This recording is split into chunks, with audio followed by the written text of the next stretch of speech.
Early humans from trees to caves and open-air sites. We are on sure ground when we try to reconstruct the evidence for patterns of residence. One way of doing this is by plotting the distribution of artifacts. For example, thousands of flake tools and hand axes have been excavated at Killam and Olorgesailie, Kenya. These finds are dated between 700,000 and 500,000 years ago. How did these tools accumulate in one place? It is possible that some places, where food resources were abundant, were visited repeatedly. In such areas, people would tend to leave behind traces of their activities and presence, including artifacts. The deposited artifacts would appear as patches on the landscape. The places that were less frequently visited would have fewer artifacts, which may have been scattered over the surface. It is also important to remember that the same locations could have been shared by hominids, other primates, and carnivores. The Site of Olorgesailie. The excavators, Mary and Louis Leakey, had a catwalk built around the site for observers. A close-up of tools found at the site, including hand axes. Archaeologists suggest that early hominids such as Homo habilis probably consumed most of the food where they found it, slept in different places and spent much of their time in trees.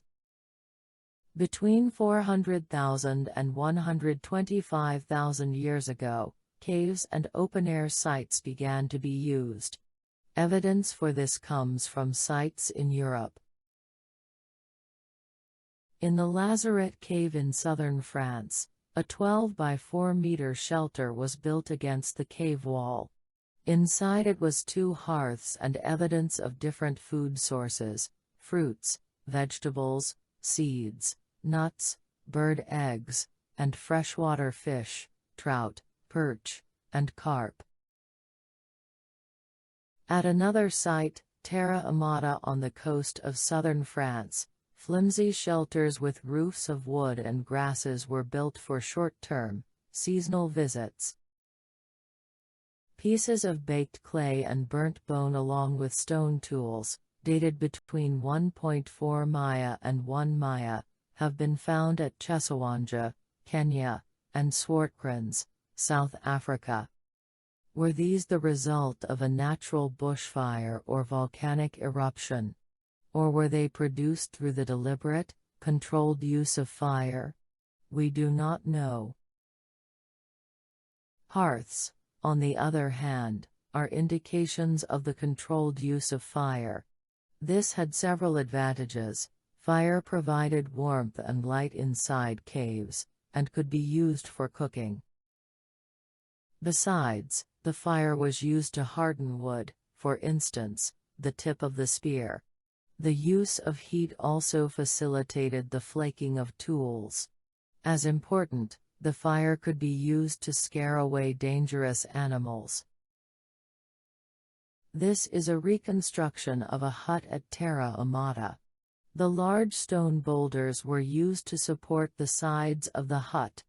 The small scatters of stone on the floor were places where people made stone tools.